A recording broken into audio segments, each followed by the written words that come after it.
tal? Buenas noches, bienvenidos a Conclusiones. Soy José Manuel Rodríguez, esta noche por mi compañero Fernando del Rincón. La evacuación de Kabul de quienes desesperadamente intentan salir de Afganistán y también el nuevo informe de Foro Penal Venezolano sobre los civiles que esta organización considera presos políticos son los temas de esta noche.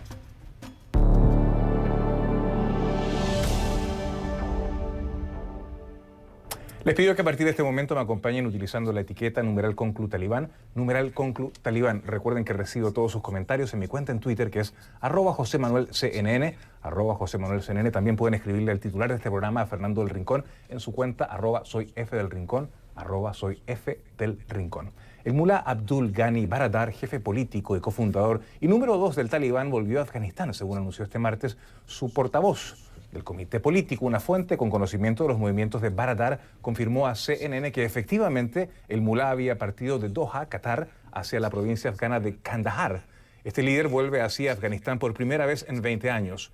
En 2010 fue arrestado por Pakistán, precisamente por las fuerzas de seguridad de ese país, y liberado en el año 2018 cuando Estados Unidos intensificó sus esfuerzos para dejar tierras afganas. A la par de la llegada del mulá al país, las calles de Kabul sufren un gran cambio. Casi no hay mujeres. Desde que los talibanes se apoderaron de la capital hace 2 días, la mayoría de las afganas ha decidido quedarse en casa, aterrorizadas ante la perspectiva de vivir bajo el nuevo régimen. Esto aunque los talibanes han dicho en repetidas oportunidades que los derechos de las mujeres estarán protegidos bajo su gobierno. Escuchémoslos. No habrá violencia contra las mujeres ni discriminación contra ellas en el marco de la ley islámica. Nuestras hermanas y madres, como se ha dicho en la Sharia, que es nuestro valor, las mujeres son una parte importante de la sociedad. Hay que recordar que durante los 5 años de 1996 a 2001 que gobernó el Talibán, las afganas no podían trabajar fuera de casa. Debían usar burkas que las cubrían de pies a cabeza, dejando apenas un pequeño entramado de los ojos para poder ver. Ni hablar de usar cosméticos o tampoco tacones. No se podía escuchar música salvo la religiosa, ni mirar películas, y a eso muchas temen regresar. Nuestra compañera Clarissa Ward, desde Kabul, nos tiene más detalles en un interesante informe. Hoy las tiendas están abiertas en el mercado central de Kabul y la gente está de vuelta en las calles. Al menos algunas personas. Era imposible no darse cuenta de que las mujeres parecían haberse esfumado. Una tienda está vendiendo mucho más de lo normal. Durante más de una década, Mohammed ha vendido burkas, el atuendo que cubre de pies a cabeza que en su momento impulsó el Talibán. A mi negocio le iba bien, pero ahora va mucho mejor, nos dice. Hay más ventas. ¿Por qué piensa que está vendiendo más burkas ahora? Porque el Talibán asumió el control y ahora las mujeres tienen miedo, dice. Así que por eso es que vienen a comprar burkas. ¿Se siente abandonada? Sí, exactamente. Apreciamos ese temor muy de cerca en un apartamento del centro de la ciudad. Hasta la semana pasada, Fasila trabajaba para las Naciones Unidas. Ese no es su verdadero nombre y nos pidió que no mostráramos su cara. Le aterra que los talibanes la puedan asociar con las organizaciones occidentales y dice que no ha salido de su casa desde que llegaron a Kabul. Se ve muy asustada. Exactamente, es demasiado estresante. No es fácil para una persona haber trabajado tanto con organizaciones internacionales y tener más de 10 años de experiencia con ellas y que ahora ninguna me ayude. Le he enviado correos electrónicos a distintas organizaciones con las que he trabajado, diciéndoles que he trabajado con ellas, pero hasta ahora no he recibido respuesta. ¿Está enojada? No, no estoy enojada, pero soy una persona que ha trabajado con ellas y ahora necesito ayuda. No es justo. También se ve muy afectada. Sí, porque pienso en mi futuro, en mis hijas. ¿Qué les pasará si me asesinan? Mis 2 hijas se quedarán sin madre. Los talibanes dicen que han aprendido del pasado y que los derechos de las mujeres serán protegidos, pero aún muchas afganas tienen miedo y no están convencidas de eso. Estamos en camino a la casa de una destacada política afgana. Me ha dicho que hay miembros del Talibán fuera, en la puerta de su casa, así que me pidió que viniera sola. Fawzia Koofi fue una de las negociadoras por parte del gobierno afgano durante los diálogos de paz y ha tratado mucho con el grupo. Dice que prometer un cambio no es suficiente. Tienen que mostrarlo realmente en las provincias de todo Afganistán. Tienen que demostrarlo con el ejemplo. Es muy fácil emitir declaraciones, pero las personas lo necesitan ver en la práctica. Koofi tiene motivos para desconfiar. El año pasado, hombres desconocidos le dispararon. El talibán negó que estuviera detrás del ataque. ¿Tiene hijos? Tengo 2 hijas. ¿Y están aquí? Están en Kabul. ¿Está preocupada por ellas o...? Estoy preocupada por mis hijas y por todas las chicas de Afganistán. No quiero que la historia se repita con ellas de manera brutal. Los 20 años de avance para las mujeres en Afganistán ahora penden de un hilo. Clarissa Ward, CNN, Kabul, Afganistán. Eso es Kabul y un informe estupendo de nuestra compañera Clarissa Ward, que está allí precisamente en la capital afgana. Pero ahora vamos a Washington, donde está nuestra compañera Yone Molinares para hablarnos de una pelea que se veía venir, por supuesto, entre demócratas y republicanos que se echan la culpa de lo que está pasando y se pasan factura de la retirada de Estados Unidos de Afganistán. Mientras tanto, Biden sigue defendiendo su decisión. Yone, adelante. Era prácticamente predecible la reacción en Washington, especialmente de la oposición, a la caída del gobierno afgano, la llegada del talibán, la salida de los soldados estadounidenses y especialmente de parte de la oposición. Más aún, de una forma mucho más férrea, de los aliados más cercanos de Donald Trump. Aunque algunos republicanos están preocupados sí por las consecuencias, algunos de los más moderados.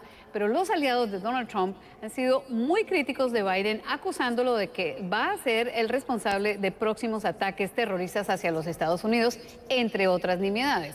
Pero hay que recordar que este es un acuerdo que salió precisamente durante el gobierno de Donald Trump y que concluyó en marzo del año pasado en Qatar, donde Estados Unidos, el gobierno de Donald Trump, en cabeza de Mike Pompeo, entonces secretario de Estado, se reunió con el talibán y concretaron este acuerdo. No tuvieron en cuenta en las negociaciones al gobierno afgano y se concluyó, entre otras, que el 1 de mayo saldrían los soldados estadounidenses.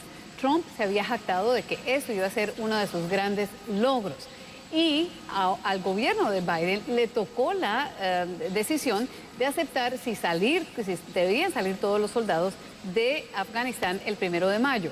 Biden después decidió que no era factible poder hacer una salida tan rápida y decidió que lo iba a hacer antes de que se cumplieran los 20 años de los ataques del 11 de septiembre, que fue la razón por la cual finalmente Estados Unidos decidió entrar en Afganistán para desmantelar Al Qaeda, lo que ocurrió finalmente 10 años después, en el 2010, durante el gobierno de Barack Obama.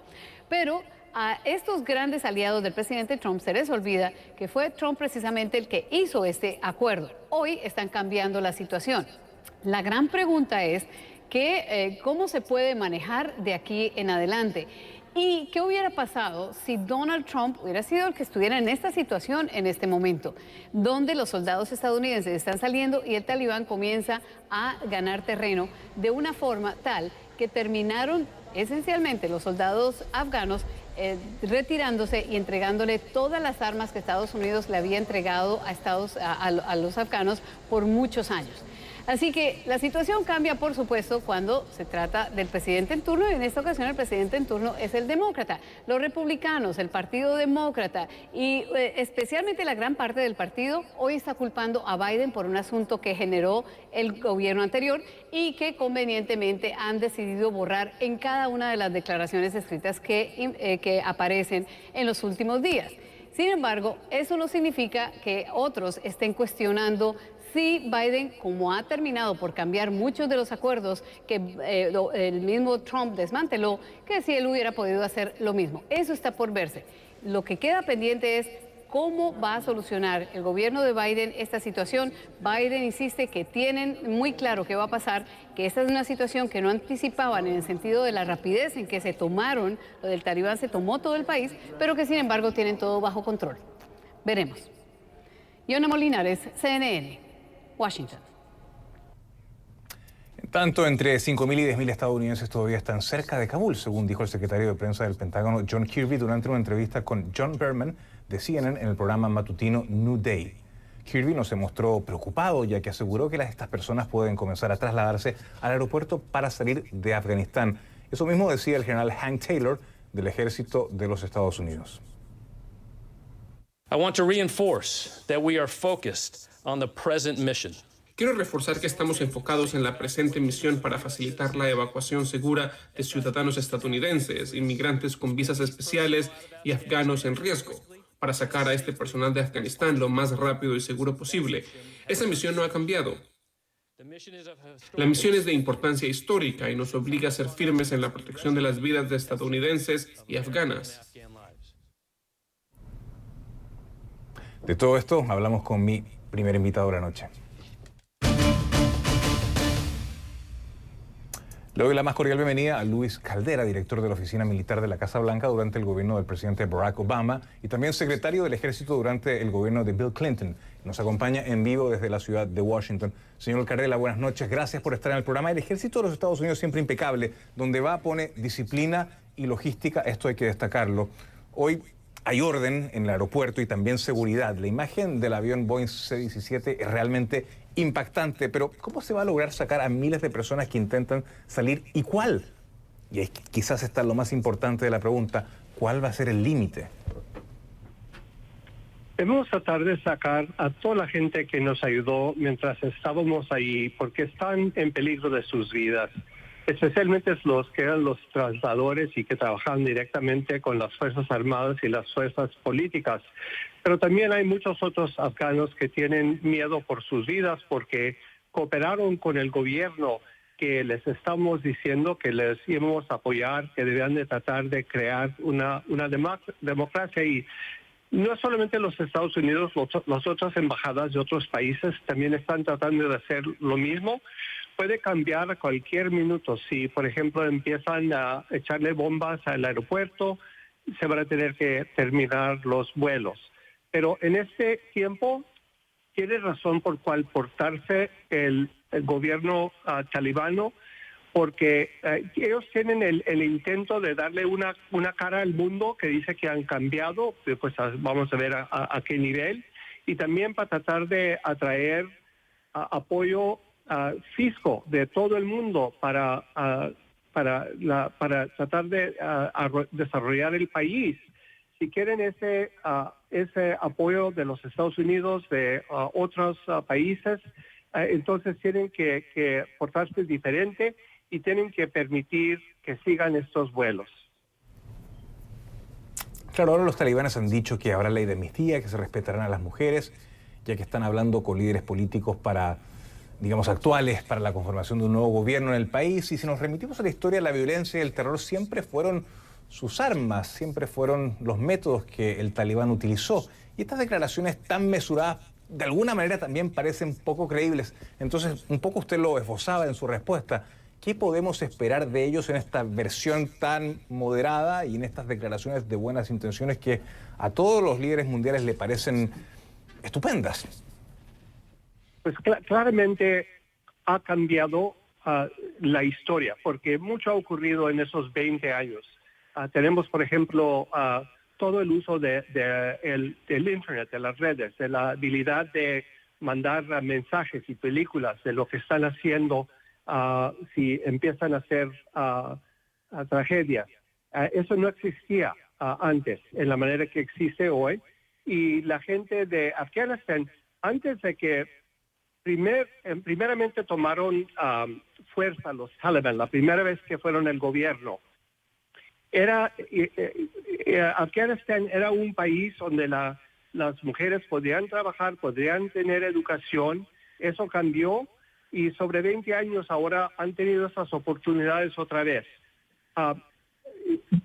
Pienso que de una manera tienen que ser lo que dicen que son para los que los apoyan, que son que van a tener un gobierno islamista y que van a seguir la ley islamista y lo ven en una manera muy conservador, que no tiene papel para las mujeres fuera de la casa. Entonces van a tener pienso que hay un límite a lo que van a cambiar, porque ese es el poder que tienen. es el poder religioso. También van a estar apoyados por otros países islamistas y no pienso que van a cambiar completamente su manera de ser. Pienso que eso lo están diciendo para tratar de ganar el favor del mundo al nivel de que pueden, pero vamos a tener que esperar para ver, y también vamos a tener que esperar para ver que no le vuelvan a dar hogar otra vez a terroristas como Osama Bin Laden o como el Islamic State, lo que creó en Irak y en Siria y en el norte de África en los años desde Osama Bin Laden. Todavía tenemos posibilidades de terrorismo contra los Estados Unidos, y para eso vamos a tener que cuidarnos tremendamente, y por eso dice el presidente Biden que vamos a tener capacidades, lo que dice over the horizon, a una distancia que no es muy lejos, que podemos responder militarmente si empiezan eso otra vez.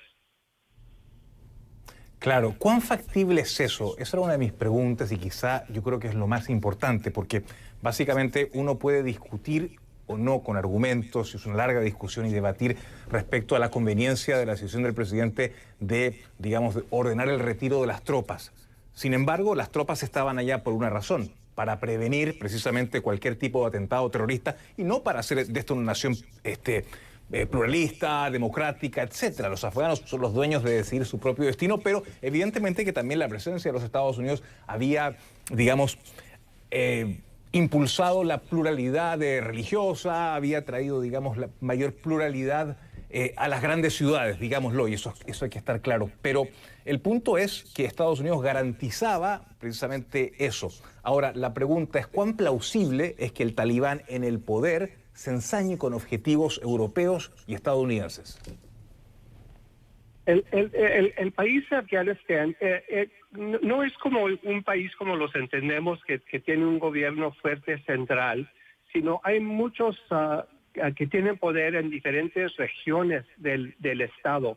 Así es que aunque el gobierno central quiera tener una política, es posible que un gobernador o un warlord en una otra parte del país tenga otra política y que sí les dé camino a los terroristas, especialmente porque sabemos que en esta parte del mundo también hay terroristas en Pakistán, en Irak, en Irán, en esos otros estados.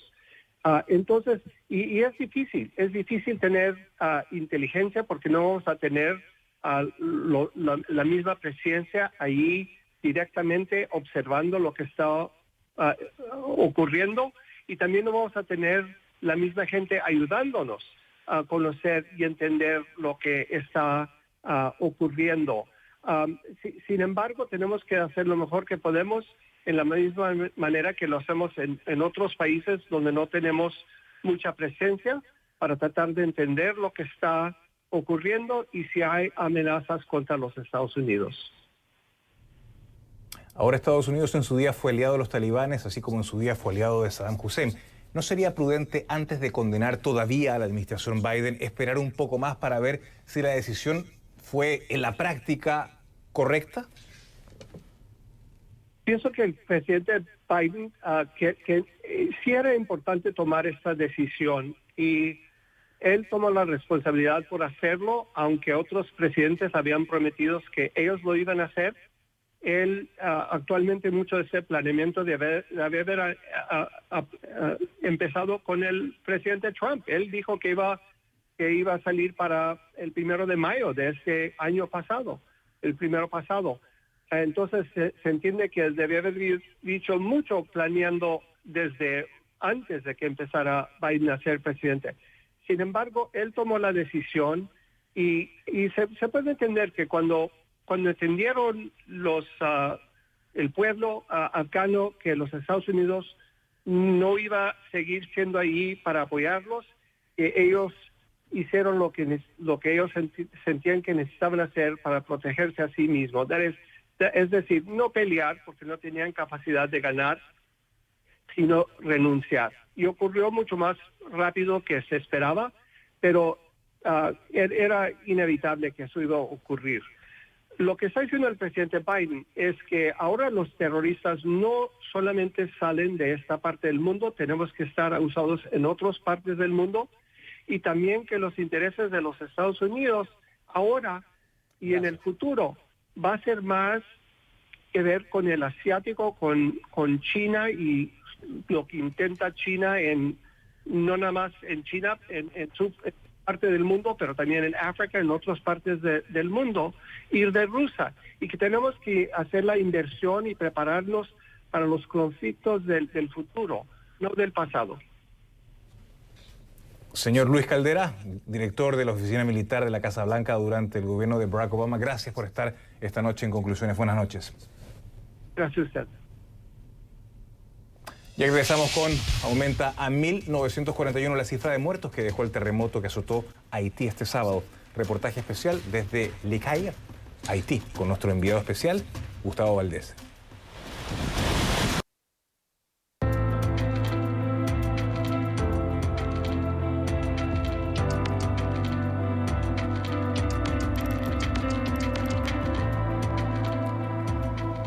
Aumenta a 1.941 la cifra de muertos que dejó el terremoto que azotó Haití este sábado, mientras que más de 6.900 personas se encuentran heridas y se cree que la cifra seguirá creciendo.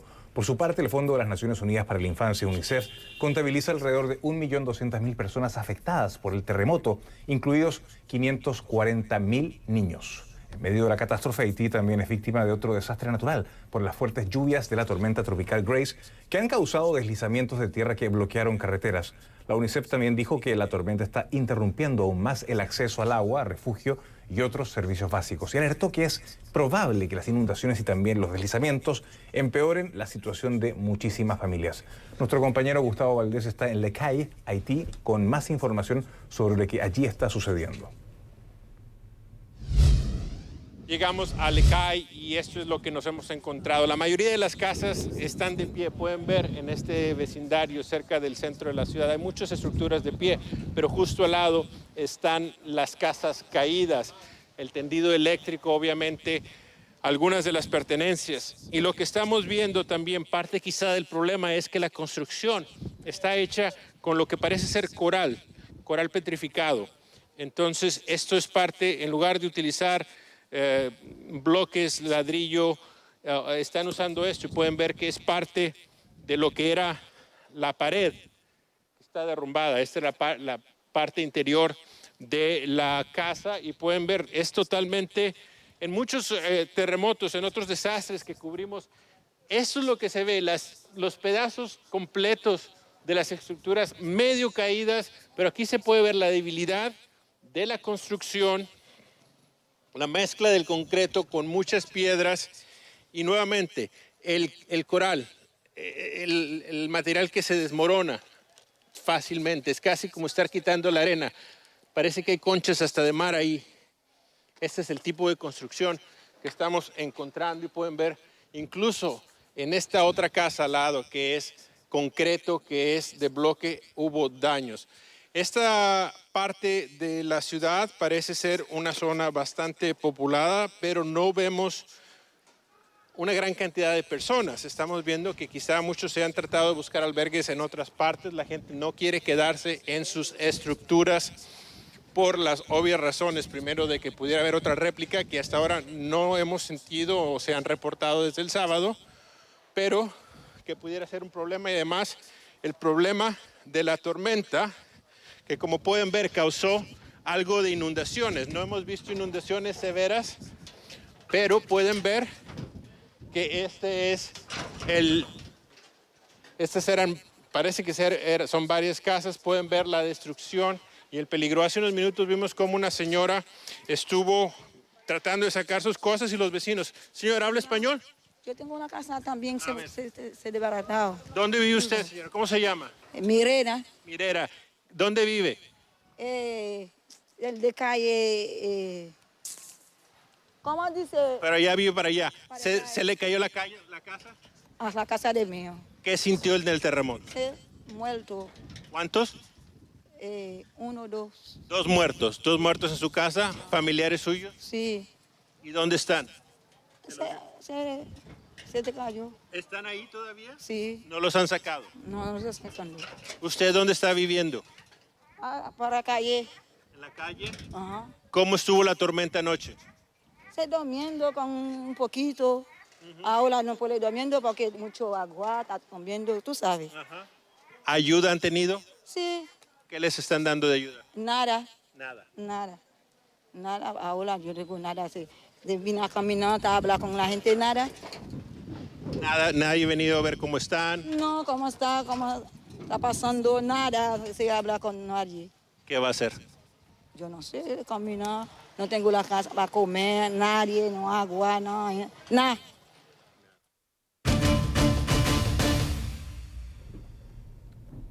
El nuevo gobierno de Pedro Castillo en Perú enfrenta su primera renuncia. Este martes renunció el canciller Héctor Béjar, menos de 3 semanas después de ser nombrado en el cargo. Su nombramiento fue duramente criticado por los partidos de oposición al gobierno, pero las críticas más fuertes llegaron este lunes tras sus polémicas declaraciones que mostró un canal de televisión. Jimena de la Quintana desde Lima nos tiene todos los detalles de esta renuncia. Jimé, ¿qué tal? Buenas noches, gusto de saludarte. ¿Cuáles son las razones de esta renuncia y hasta, digamos, qué reacciones se conocen de momento? Y otra cosa, qué complicado que un miembro del gobierno realice declaraciones fuertes e inamistosas contra una rama de las Fuerzas Armadas. Te saludo, Jimé, buenas noches. Hola, Josema, buenas noches. Te voy a contar justamente sobre esas declaraciones, no sin antes contarle a quienes nos están escuchando que el exministro de Relaciones Exteriores ahora duró menos de 3 semanas en el cargo. De hecho, un comunicado de la Presidencia de la República confirmó su salida, pero no explicó los motivos. Lo que sí podemos decir, Josema, es lo que tú mencionaste, que su nombramiento había generado gran polémica. ¿Qué fue lo que ocurrió las últimas horas, Josema, contestando a tu pregunta? Béjar, en declaraciones difundidas el domingo a través de un programa dominical llamado Panorama, que se emite a través de Panamericana Televisión, dice en un video en febrero, un video que fue grabado antes de que él asumiera el cargo, lo siguiente. Dice: el terrorismo en Perú lo inició la Marina, refiriéndose a la Marina de Guerra del Perú, y eso se puede demostrar históricamente y han sido, dice, entrenados para eso por la CIA. Eso es lo que dice Béjar en estas declaraciones. Recordemos que Sendero Luminoso, Josema, es un grupo terrorista responsable de las muertes de miles de peruanos en el Perú. ¿Qué fue lo que contestó la Marina? De inmediato sacó un comunicado diciendo que las declaraciones de Béjar carecían absolutamente de veracidad y constituyen una afrenta contra los hombres y mujeres que lucharon y continúan luchando contra la delincuencia terrorista. Dice la institución también, deplora afirmaciones de esta naturaleza que pretenden distorsionar la historia de la pacificación nacional. Las declaraciones además provocaron una protesta el día de hoy en la puerta de la Cancillería.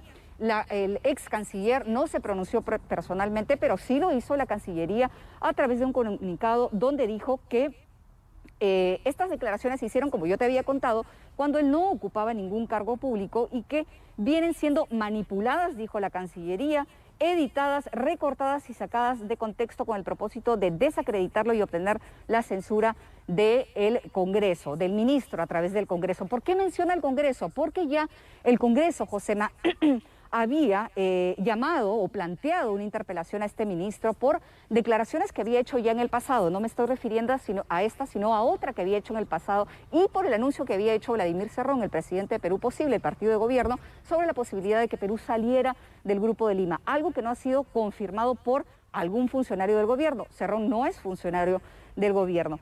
Pero me refería también, y con esto termino, a las otras declaraciones que habían motivado el llamado del Congreso a Béjar. Las declaraciones son las siguientes y fueron hechas también antes de que Béjar asumiera el Ministerio de Relaciones Exteriores. Dice: yo estoy convencido, no puedo demostrarlo, de 2 cosas. Una, que Sendero Luminoso ha sido en gran parte obra de la CIA y de los servicios de inteligencia, y 2, que gran parte de las operaciones de división de la izquierda tienen algo que ver con los servicios de inteligencia enemigos. Hay que recordar, Josema, que Béjar fue uno de los líderes del Ejército de Liberación Nacional de Perú y por ello fue capturado en los años 1966 en Lima, fue luego indultado por el gobierno de turno y narra este episodio como guerrillero en uno de los libros que, dicho sea de paso, ganó un premio en la Casa de las Américas mientras él estaba preso. Regreso contigo, Josema. Para terminar, Jimé, Manuel Rodríguez Cuadros es canciller, entiendo que estuvo en Palacio de Gobierno junto al ministro de Defensa. ¿Su nombre sigue sonando fuertemente para reemplazar a Béjar? Correcto, se sigue especulando, pero no hay confirmación oficial hasta el momento, Josema. Claro. Así es. Jimena de la Quintana, gracias por tu completísimo informe desde Lima, Perú. Gracias. Y al regresar, la organización Foro Penal revela la cifra de presos políticos en Venezuela. ¿Cómo esto va a impactar en el diálogo entre el oficialismo y la oposición? Se lo contamos al regreso.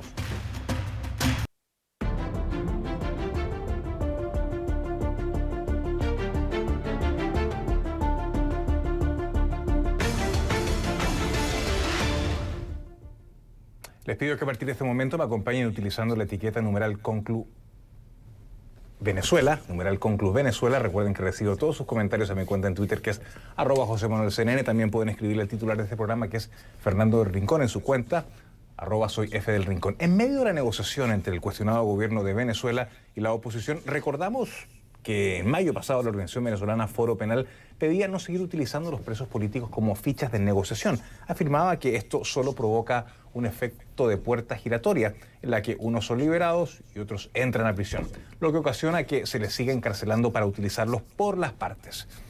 Ahora bien, hasta este lunes el Foro Penal contabiliza un total de 266 presos políticos en Venezuela. Son en su mayoría hombres, con 251 y 15 mujeres, mientras que por ocupación 132 son civiles y 134 militares, según datos compartidos vía Twitter. Y por edad, los presos son 265 adultos y un adolescente. Recordemos que este domingo fue liberado el opositor venezolano Freddy Guevara, exdiputado, quien fue detenido el pasado 12 de julio acusado de los delitos de terrorismo, atentado contra el orden constitucional y asociación para delinquir. La liberación del exdiputado ocurrió 2 días después del inicio del diálogo entre el gobierno de Venezuela y también la oposición. Sin embargo, Guevara afirma que no tiene claridad de las medidas y también de las limitaciones ligadas con su liberación. Bueno, ¿cómo esto impacta la negociación? Lo converso con mi invitado, el abogado Gonzalo Jimiob Santomé, director vicepresidente de la organización Foro Penal. Buenas tardes, Gonzalo, gusto de saludarte. Hola, un placer estar con ustedes, José Manuel. La cifra de ciudadanos calificados por ustedes como presos políticos se mantiene estable, 266. En el informe anterior eran, digamos, 268. ¿Cuántos civiles hoy día, y creo que son miles, tienen juicios pendientes por asuntos que ustedes consideran que son netamente políticos? Bueno, además de estas personas que tú mencionabas antes, de estas 266 personas que en efecto están materialmente presas al día de hoy, tenemos a 9.410 personas todavía sujetas a procesos penales arbitrarios por motivos políticos, pero bajo medidas cautelares distintas de la prisión preventiva. Es decir, están limitadas en sus derechos, están restringidas en su libertad, pero no están materialmente presas. En los casos de estas 9.410 personas, la situación es particularmente delicada porque sus procedimientos no avanzan, lo que convierte al proceso penal en sí mismo en una forma de castigo anticipado, sin que haya una sentencia, sin que haya una decisión y sin que verdaderamente estos procesos avancen hacia la determinación de una verdad, así sea una verdad procesal. Esa es básicamente la realidad que tenemos hasta ahora.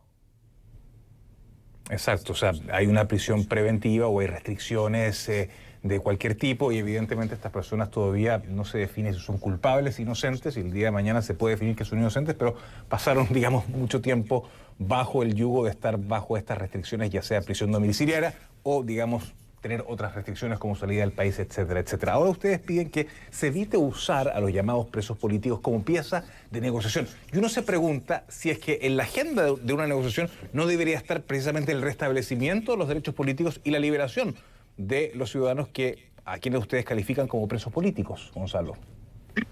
Bueno, por supuesto, toda libertad que se logre en el contexto de una negociación política, por ejemplo, o en el contexto del trabajo que día a día venimos haciendo las organizaciones no gubernamentales para subir el costo político de estos actos de persecución injusta y con ello pues lograr esas escarcelaciones, esos fines de la persecución política siempre va a ser bienvenido. ¿Qué es lo que pasa? Para nosotros el cese de la persecución, de la prisión por motivos políticos, debe ser manejado como una suerte de prerequisito y una medida previa antes de siquiera sentarse en una mesa para negociar ventajas o beneficios políticos. ¿Por qué? Porque ya hemos hecho un análisis sobre esto. Recordemos que este sería, si no me falla la memoria, el 8º proceso de diálogo político que se da entre algunos factores políticos de oposición y el gobierno. Y cada vez que estos factores se sientan a dialogar e involucran en su agenda el tema de la prisión y de la persecución por motivos políticos, el poder, el gobierno asimila que de alguna manera tiene que tener como más fichas, más capital para llevar a esa mesa, y entonces el número de presos políticos aumenta. Quizás como producto de esas conversaciones, inmediatamente se producen algunas excarcelaciones que en la mayoría de los casos ni siquiera son excarcelaciones definitivas, sino que quedan pues de alguna manera sujetas estas personas a algunas restricciones en su libertad que al final del día pueden volverlas a llevar a la cárcel. Pero además de eso, una vez que se producen estas excarcelaciones, luego esos puestos que quedan vacíos en las cárceles vuelven a ser llenados, en esta estrategia que nosotros hemos denominado la estrategia de la puerta giratoria. Es decir, al final del día, cuando se ha manejado de una manera distinta, no como un prerequisito, no como una condición previa, sino como algo que se lleva a la mesa para ser discutido. Este tema de la prisión y de la persecución no está solucionando el problema, sino que por el contrario se complica más y se incrementa la prisión y la persecución por motivos políticos. Gonzalo, pero eso en el caso de que el proceso de diálogo, como en otras ocasiones, entiendo que 4 ocasiones anteriores, quede trunco, y por supuesto que salen los presos políticos o los llamados presos políticos, salen, algunos entran y claro, se va manteniendo un número relativamente similar, pero uno tiene, entre comillas, la esperanza y por qué no, por supuesto, como lo comentábamos anoche en este programa con el analista Michael Penfold, de que existe un proceso de diálogo en el cual ambas partes están bastante fatigadas y cuentan con el descrédito también de los votantes, de la población. No hay mucha esperanza de la ciudadanía en ellos. Y por supuesto que, claro, es un acuerdo que debería ser mucho más macro. No me quiero adelantar porque esto sería especular, pero por supuesto que tendría que estar el tema del restablecimiento de los derechos políticos, reformas constitucionales que apunten a tener instituciones, digamos, que una democracia plena debería tener, y por supuesto que un calendario electoral. Ahora, me va quedando poco tiempo, pero frente a una negociación entre el gobierno y la oposición, ¿podría darse que una eventual transición, siendo optimista, por supuesto, estoy hablando de transición, se pacte una suerte de justicia transicional? El retorno a una democracia plena, insisto, puede involucrar un costo. Intuyo tu respuesta, porque esto se lo he preguntado también antes a José Miguel Bianco de Human Rights Watch, pero ¿qué opinan ustedes frente a un escenario como ese de transición que incluye justicia transicional, Gonzalo? Bueno, un escenario de eventual justicia transicional es posible. El problema es que cuando uno revisa toda la doctrina, todos los dogmas que se deben respetar en cualquier mecanismo de justicia transicional de que se trate, todos estos parten de una base fundamental y elemental, es que el conflicto dentro de la sociedad de que se trate haya cesado. De manera tal que es muy difícil pretender que estos instrumentos sirvan para finalizar el conflicto. Por el contrario, y de hecho así lo establece la misma ONU, estos instrumentos, por ejemplo las amnistías, los mecanismos de justicia transicional regulares, todas estas fórmulas que existen y que están muy estudiadas a nivel internacional, no están planteadas para ser parte de la solución del conflicto, sino para ser parte de un momento posterior a la solución del conflicto. Además, me permito añadirte esto, a todo este cóctel tú tienes que sumarle que ya el 15 de junio, y esto fue hecho público la semana pasada, por orden de la Sala de Cuestiones Preliminares del Tribunal Penal Internacional, ya la fiscal Fatou Bensouda había dejado su cargo, pero concluyendo el examen preliminar sobre la situación en Venezuela y dejándole al nuevo fiscal Karim Khan la decisión de si va a solicitar o no la apertura formal de una investigación por la eventual comisión de crímenes de lesa humanidad en Venezuela contra ciertas y determinadas personas. Es decir, esto es algo que quizás va mucho más allá de lo que puede decidirse, de lo que puede hablarse en una mesa de negociación, en la que además no está representada la totalidad de la sociedad venezolana, ni mucho menos las víctimas de estos hechos. Esto es algo que siempre tiene que tomarse en cuenta. Sí, me tengo que ir, se me acaba el tiempo. Interesante conversación contigo, Gonzalo Jimiov Santomé, director vicepresidente de Foro Penal. Nosotros hacemos una pausa y ya regresamos. Ahora les contamos todo lo que sabemos sobre la dosis de refuerzo de Pfizer y Moderna. 1. El refuerzo se da a los 8 meses de la segunda dosis. Ese parece ser el plan de altos funcionarios de salud de los Estados Unidos. 2. Este lunes Pfizer dijo que envió datos iniciales a la FDA para respaldar el uso de la dosis de refuerzo de su vacuna. 3, según la farmacéutica, la dosis provocó una respuesta de anticuerpos significativamente mayor contra la cepa inicial de coronavirus y contra las variantes Delta y Beta, en comparación con lo que se observó entre quienes recibieron 2 dosis. 4, la dosis de refuerzo pareció ser igualmente protectora contra las variantes Delta y Beta que contra también la vacuna y la cepa original. 5, las terceras dosis para los vacunados con Pfizer y Moderna podrían administrarse a partir de mediados del mes de septiembre. Número 6, la OMS dice que las vacunas de ARN mensajero de 2 dosis podrían proporcionar inmunidad de larga duración y no cambiarán su recomendación a menos que la ciencia diga lo contrario. 7, debido a que los trabajadores de la salud y los internos de hogares ancianos fueron los primeros en vacunarse, Biden también espera que sean ellos los primeros en recibir estas terceras dosis. Número 8, la semana pasada la FDA autorizó terceras dosis para algunas personas inmunodeprimidas y los CDC las recomendaron casi de inmediato. Ya regreso. Hasta aquí conclusiones, gracias, buenas noches.